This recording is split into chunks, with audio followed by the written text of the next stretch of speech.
today we are so glad to invite Katerina to talk with us about her major project. Actually, she is a service designer and she is also a private student in UAL. And in her major project, she explored the situation around career development and how women tend to have a mindset of a sacrificing career for family responsibilities. So today we will start a conversation to talk with Katerina. Yeah. And the first Katerina can tell us about yourself. Okay, hello everyone. My name is Katerina Shikhotova. Thank you for having me today. Thank you, Jamin and Dan for facilitation and Musa and Chen for this series of talks that you organized. I'm very happy to share my thoughts about the importance of women's for safety and share my experience working on the project OnTheFly. This project helps women to gain more safety, stability, improvements in their lives through virtual coaching. Here is the agenda for the talk. First of all, I'll tell you a bit about myself and why women's careers matter to me, because the project is very close to my heart and it started from personal experience, actually. Then I will show what financial safety actually means for women and how OnTheFly can help with this. Throughout the talk, I will also speak about things that you need to pay attention to when designing for women. And I will share some lessons learned that I gained during the design process. So let's start. I was born in Kazakhstan. It's here. Then my parents and I moved to a small Siberian village. And then I moved to a big city called Novosibirsk to learn advertising at the university. For 8 years, I worked very hard. For most of the time, I had the union, the job, or the union, 2 jobs, or just 2 jobs. On the one hand, it helped me to gain lots of transferable skills, to be able to earn a decent salary and be able to find a job in anywhere, actually. But I didn't think about it, about all of the opportunities that I had, because nobody in my then social circle changed their careers or moved to other cities. I've managed to get my first holiday at age 25. And there I realized that actually I can change the parts of my life which I didn't like. This is why I moved from Novosibirsk to St. Petersburg and then in London.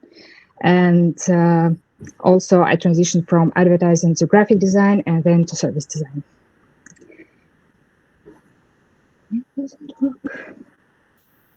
The lesson learned here is the importance of self-reflection. You need to do it not only for your personal life, but also for your design projects. Ask yourself all the time, why am I doing what I'm doing? What can be done better? What can be done easier? What do I miss? It will help you to be really agile, efficient, and learn quickly. Here are some means for self-reflection. So you can do diary and write blog that I did for this project. Also, you can do retro session with your team if you have a team, or speaking like I do today for self-reflection. So how do you think, what else can be used for self-reflection? And please share your ideas in the chat.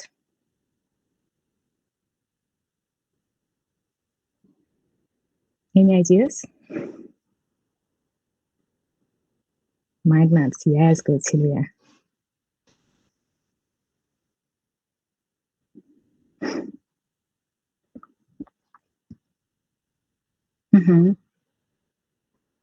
Great. Big notes, yeah. You can also do it like really self-reflection from the perspective what I've learned, what I can done different, not just diary where you explain what you did. Great. So I see that many people here doing self-reflection already. That's very good. Okay. Thinking about my experience and similar stories from other women, I decided to help others with this condition of being stuck, recognize the opportunities, but in a career context. However, you always need to be aware of your biases and don't let them impact your work. So I thought, what if I brought my assumptions from Russia and it's not in the UK at all? What if women in the don't have this? So let's look at some statistics. The data shows that the gender pay gap in the UK is 15.5%, although women are better educated on average. The gender pay gap does not simply mean that women are paid 15.5% less for the same job as men. Women occupy lower paid positions, work in lower paid economy sectors, work part-time to combine work and caring responsibilities. A women's typical pension pot is 40% smaller than men's. That's a difference of £7,500 a year when they retire. And that's not to mention the already reduced income. Gender differences in pension make women vulnerable to financial risk in case of separation or divorce. Let's see what else financial security can mean for women. From all of the above, I can say that women are more financially insecure than men. It can also lead to the risk of poverty, high risk of illness, both physical and mental, due to less money for nutrition or well-being, or just due to overworking. It is harder to leave an abusive relationship if a woman is dependent of her partner or parents. Difficulties with resolving possible harassment at work. So these are the most obvious effects of financial insecurity. And again, please share your thoughts in the chat so that we can build a better understanding of the problem collaboratively and use it as we design for women. Any ideas here? Yeah, while you're thinking, I can recommend a book. Oh, it's not here, okay. The Moment of Lift by Melinda Gates. So she tells stories of women and girls, both in developed and developing countries. So you can find lots of inspiration and thought-provoking ideas here. So we have more reflection.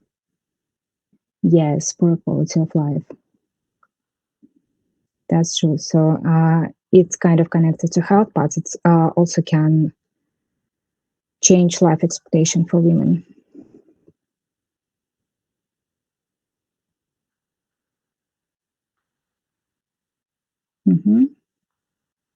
Yeah, less control over your own life. So it also can lead to depression and some mental issues. Impact on children. Yes, that's true. And in the UK, 86% of single parents are actually mothers. So it's very big impact on children. Yes, not equal status with husband. It can lead to abusive relationship, actually. Great. Okay, so I acknowledge that the lives of British women can be different from those in Kazakhstan or Russia. It was important to do research not affected by biases. Again, it is easy to start thinking that you know what challenges women have because you are a woman yourself. Or if you are a man, not to rely on experiences of your sisters and girlfriends. It is always a great idea to collaborate with your audience as much as possible during the design process. Solve the problems of women that you design for, not women that you know.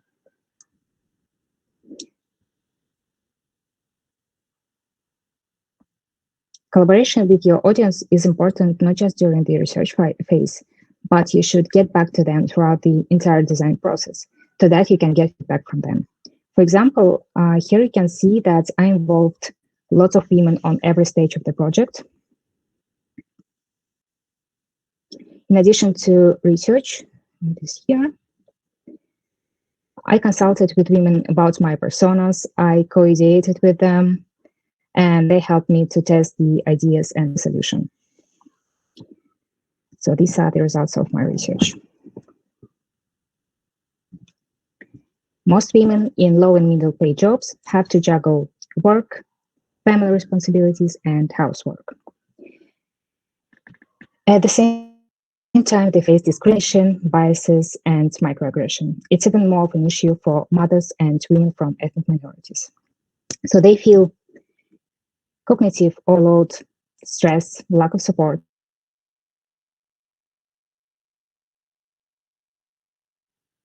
feeling of being hungrier. They can choose part-time, so it's the circle, part-time, lower paid, or dead-end jobs to combine them with caring responsibilities and unpaid housework. They can sacrifice their career completely or choose professional invisibility to avoid risks and extra stress. They can choose the insufficient career building approach because traditional career development demands too much of their time and energy and becomes a back burner.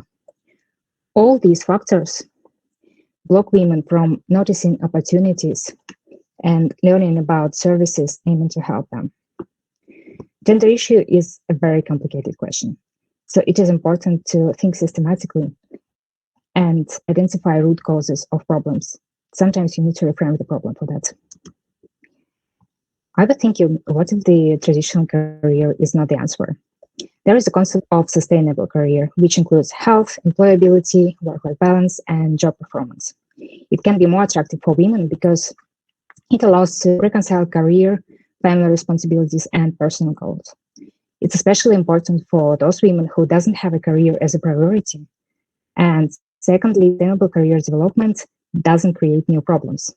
For example, traditional career can have a negative impact on health, but sustainable career doesn't. In the particular project, I found that the right solution would be a virtual life and career coaching service that helps women with low and middle income to develop a sustainable career and improve their lives. This is how OnTheFly service was shaped. So, what is OnTheFly? The service has two distinct parts. The first is life coaching, which aims to help women's resources for career improvements. And the second is directly focusing on career aspects. For the first step, women learn how to create time and energy, how to manage stress, how not to be afraid of failure and solve seemingly unsolvable problems, how to appreciate themselves and allow themselves to be happy. Then they learn how to improve their performance and employability, grow professional networks, set goals, and achieve them. The basis of the course is the set of exercises for self-reflections and personalized information that is selected according to a particular woman's living conditions, such as income level or marital status. OnTheFly is affordable and accessible. It is a solution even for those women who have a low income and even if they live in remote areas. Also, the service works on mobile phones, so women don't have to have a personal computer. All the information is split into bite-sized portions, so it requires just 15 minutes a day. It's a solution that even very busy and tired women, like single mothers or women with several jobs, then can use it while commuting or queuing. And finally, OnTheFly is a community. The service connects every woman with the community where she can get support, ask for help, and share her knowledge. The peer support can be also helpful for other less obvious needs like mental health and psychological comfort, networking, getting a role model, and building self-confidence. That's it. Here is a recap about what you need to consider when designing for women. So it works for any topic, actually. So do self-reflection, avoid biases, use data to identify problems. I can recommend a book, Invisible Women. It's a lot of statistics there for any topic, and it also leads you to other sources of statistics. So you can find lots of stuff there. I highly recommend it. And collaborate with your target audience always during the whole entire design process. And of course, think systematically. That's all. Thank you. There's some links to my social media. Stay in touch. Okay, thank you, Katerina. Yeah, for sharing the project. And now I have 2 questions. And the first question is that, can you share with us some of the feelings and the thoughts you had through the project?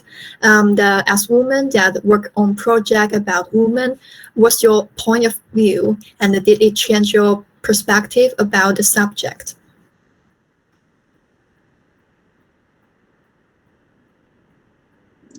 That's a very long question.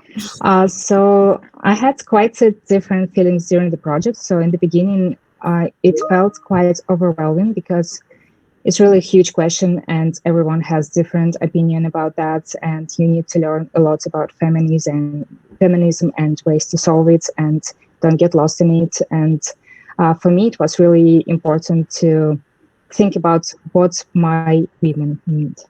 So sometimes expert could be quite revolutionary, and women didn't want anything like that. So I needed to find some kind of compromise that solution works, but it wasn't scary for women. Sometimes my feelings were quite rewarding. So when you see that your ideas work or your solution works, and during the testing sessions, I could see that women changed their perspective and finally they could see what they can do with their lives. And it was amazing for me. So I think all of the projects, it's kind of roller coasters of different feelings, sometimes positive, sometimes quite overwhelming. Yeah. Did it answer your question? Yeah, and actually, this project better change your perspective in your life or in your career, and yeah.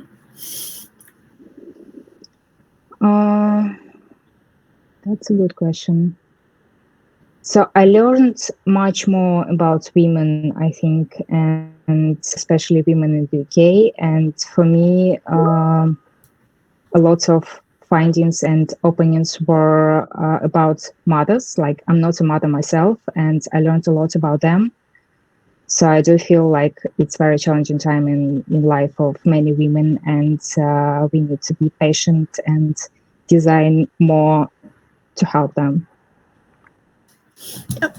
And the question is that what tips you can share with us when designing for women, and yeah, have more tips, and what would you say will be important to keep in mind? So I tried to share it during the presentation, like you need to be very careful with biases and stereotypes, like listen to women, be humble, like you are not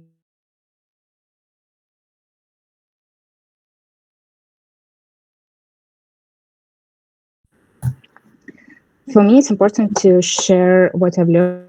A long process, and I spent a lot of time and energy, and I put, I believe, part of my soul in this project. So it helps other people to design for women as well. And I do hope it was helpful today.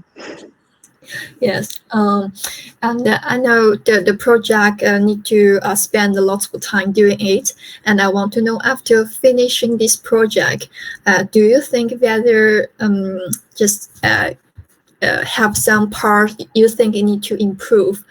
Yeah.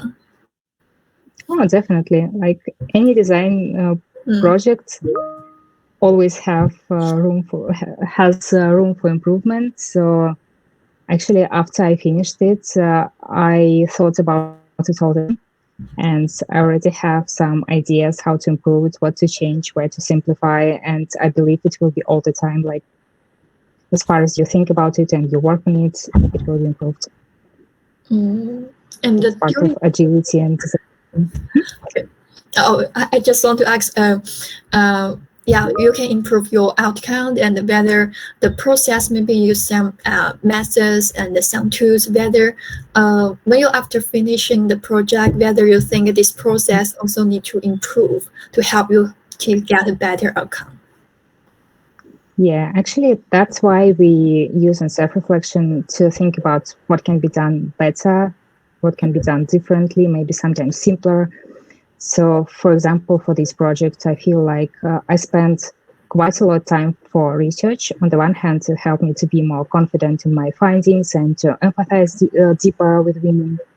But now I think that I could have done it a bit simpler, maybe, and don't spend too much time for that. Also, I think workshops, co-ideation workshops could be organized a bit better. So now it's easy to say when it's done. but when you're in the process, you feel like you're doing your best. So I think actually on every stage I could find something that could be done better. Sometimes it's just simpler, sometimes maybe more thorough. Okay.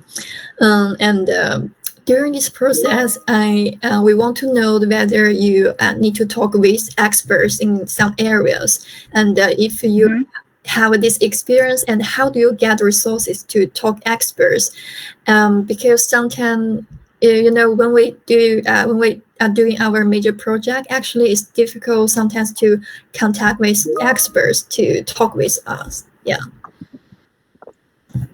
So yeah, I spoke with, I think, 5 experts. So now there were people who do human resources, who do women empowerment, or it was also about women from ethnic minorities empowerment, because I realized that they have much more issues than white women, for example.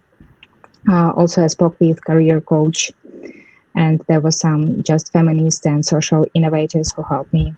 How to approach them? Sometimes you need to do kind of funnel when you start big. So you write to as many people as possible, and then some of them answer, and then some of them go to like ready to meet you, and they help you.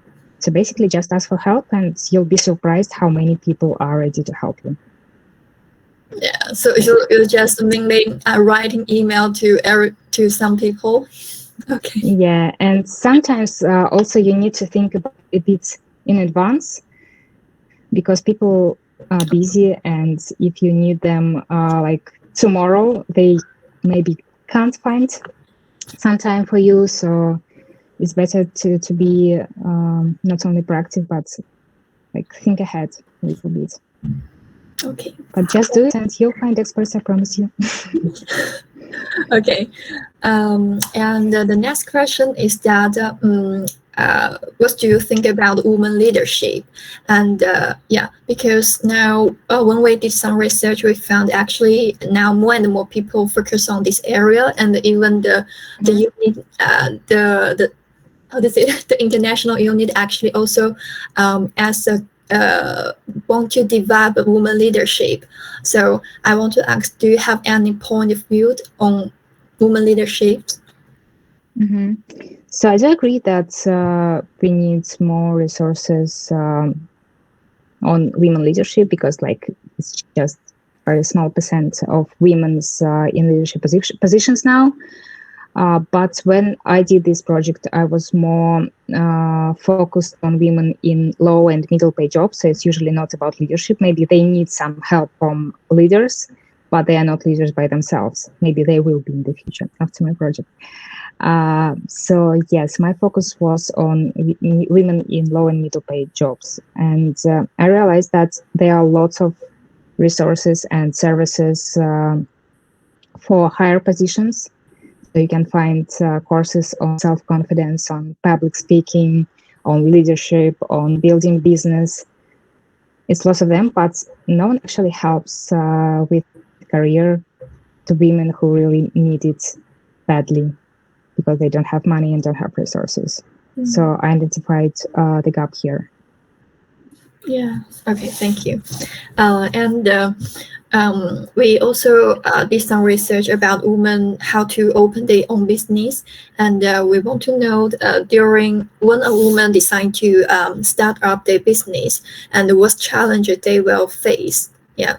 And do you have any ideas?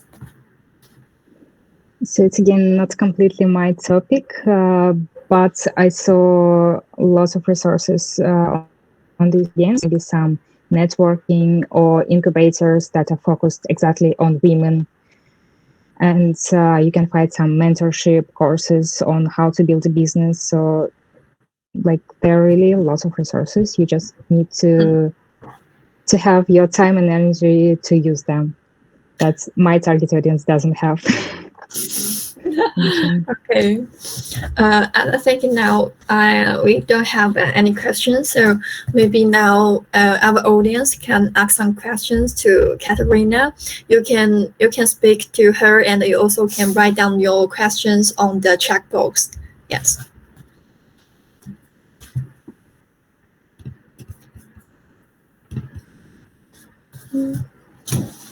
Actually, I have the first question because you mentioned the career coach.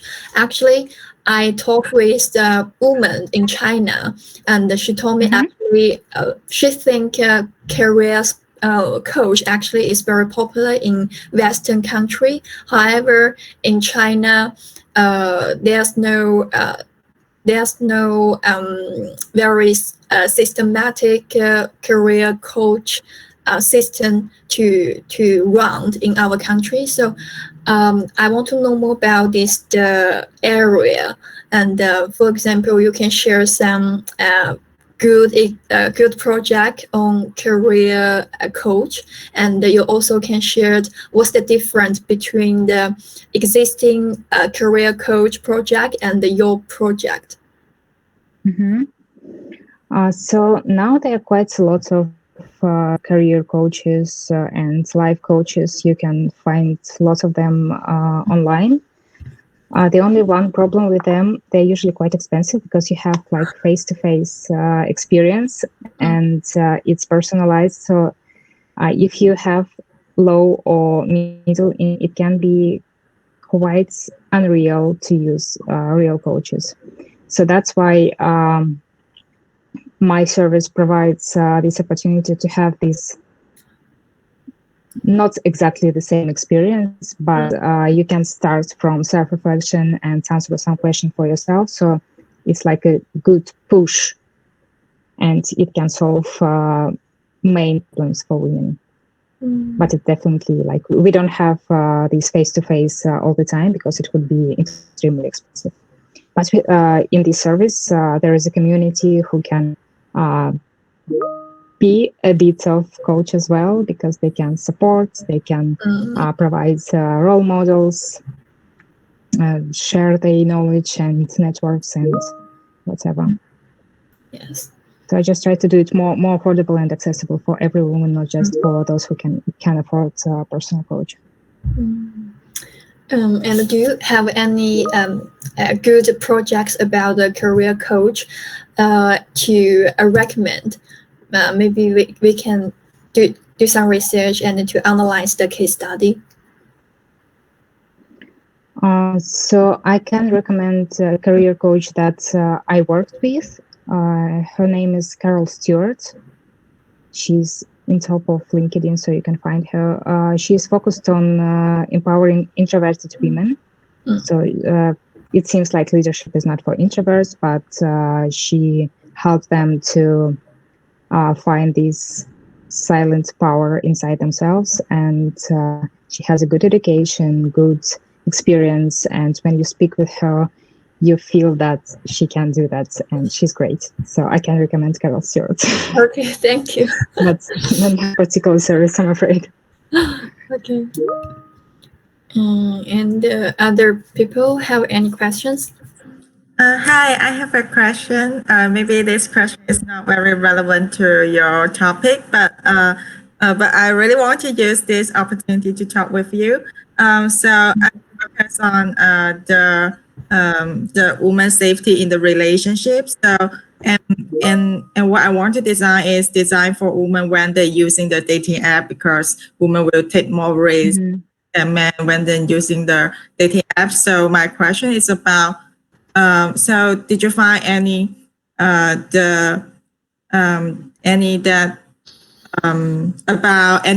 the woman when the connection with their career and the relationship? Is it any thoughts or any insights that between these two things?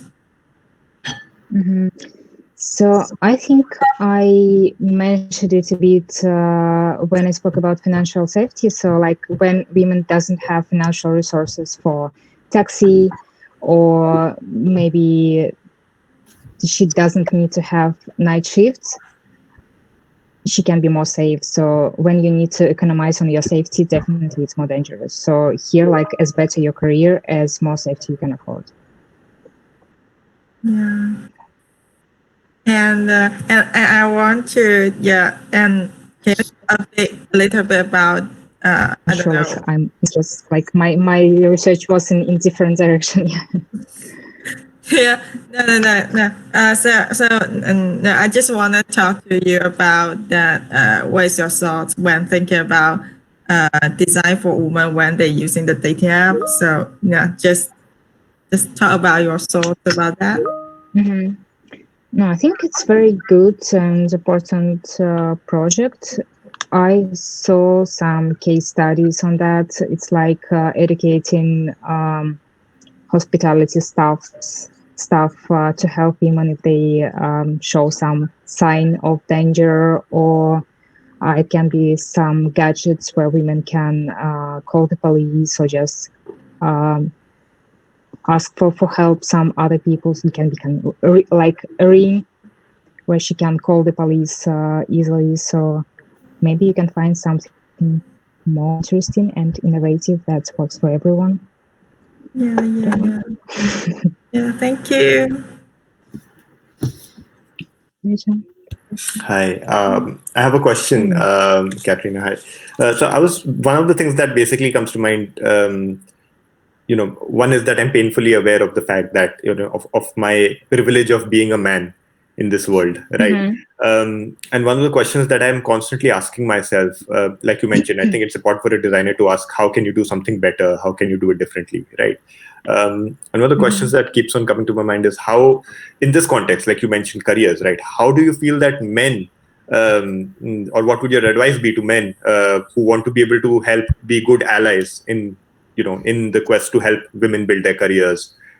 What can we do, or what can men do, basically, or what can anybody, for that matter, who's not necessarily representative of the of the binaries of gender in that very typical sense, do to be able to ally and help women build their careers? I feel like you already partly answered your own question. Like, building allies is a good one. So if you see that there is someone who is more vulnerable, it can be a woman, it can be people from ethnic minorities or people with disabilities, or just people who doesn't feel able to stand up for themselves. So it can be even a man, white cisgender man. So it doesn't matter. So you should if you can, you should recognize these and help them in this way. So you can just support, you can speak for them and explain other people if there are some discrimination or biases. Sometimes we need just more transparency. You can find lots of case studies of transparency on salaries when people start to tell about their salaries openly, and we realize that men and women actually have very different ones, even if they work on the same positions, on the same roles, and like that. So basically, it's always transparency and just empathize and do your best. Thanks. Are there any tools in that sense that can help? I mean, I know that as service designers, we look at tools very differently, right? Tools could be conversation starters. Tools could be even methods, for that matter. Like you mentioned, keeping a personal diary, or how you kind of, in your research, I think you used some of the respondents, you got them to keep diaries, and that became part of your research, correct? Yes, it was. So basically, women had two types of questions for a week. So they answered like, how was my day? Positive sides and negative sides. So I could see some things that they maybe not even notice and see the problems deeper if they have them. And also there were questions about their careers, like what do I like about my job, what I don't like, if I don't like, what I can change, and what would be my next steps. So basically, it helped me a lot. So I had just 3 people to participate in that. So I could see quite different, not really different, approaches to career, thoughts about that, how women spend their life outside work, what they think about their life, about their careers at all. So yeah, it was very helpful, and it also helped me to be confident about my findings. So for example, in all 3 diaries, I could have like, I spent my weekend cleaning. And when I tested personas on Facebook in moms, there's like a couple of women said like, no, women don't do so much cooking and cleaning now. Like everything shared equally. And on the one hand, like it was real people who told me that. On the other hand, I had kind of evidence that it's not entirely true for every woman. So in addition to statistics, it was very helpful for me. So I could see that I solve real problem, not just my assumption. Yeah, I think that's an important takeaway for everybody, to say that not everybody, not to go by pure statistics, but also kind of rely on some shared understandings that you build by way of conversations or by way of tools, like you just mentioned. I think that's very important. Totally agree. So we need to have some mix of qualitative and quantitative data. Absolutely, yeah, makes a lot of sense. The best together. Cool. I think I have a question. You did this project and you found some problems about in women's career, and I want to know why they face some difficulties in career. Do you have any other reasons to share with us? Oh, that's such a good question.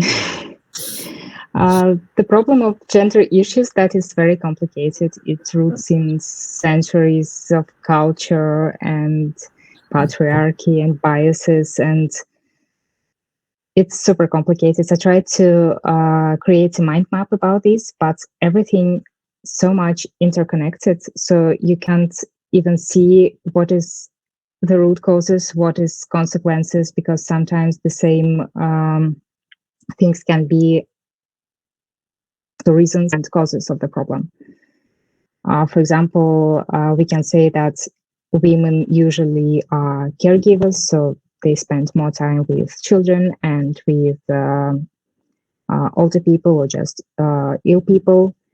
So on the other hand, on the one hand, it was historically like that. On the other hand, it can be changed now, but women were raised with this knowledge and this perception, usually from their childhood, like they need to care of other people. So it's not like you can change it overnight. So maybe we need other centuries in the future.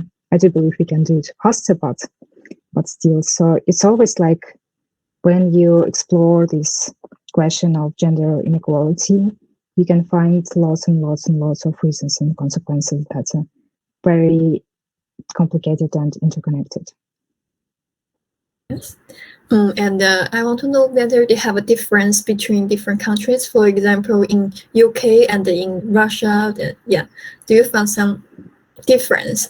The attitudes on women and So it would be fair to create similar deep research in every country to compare them. Like I lived in Russia, so I could see just from my experience and what I could observe. But I did quite a different type of research in the UK when I spoke on a particular topic.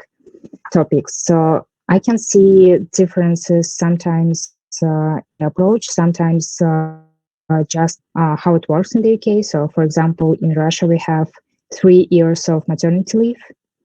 And in the UK, it's just from half a year to 1 year.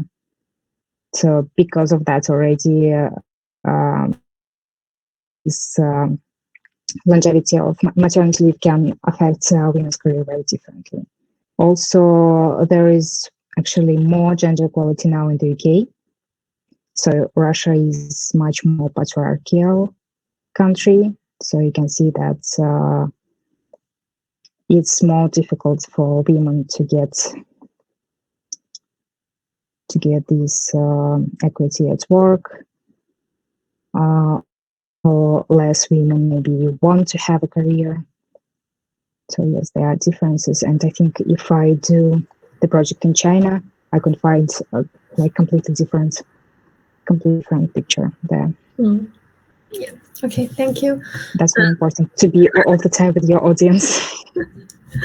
Yes. Okay. I have no question, and yeah, I think today Katerina shared lots of useful information with us, and she also shared very clear process of her major project. Yeah. So thank you very much, and maybe we. Yes, we will finish this conversation, and and thanks for everybody coming this events. Yeah. Thank you very much for having me. I hope it was helpful. Thank you so much. Keep in touch if you need some extra questions. Thank you. Thank you.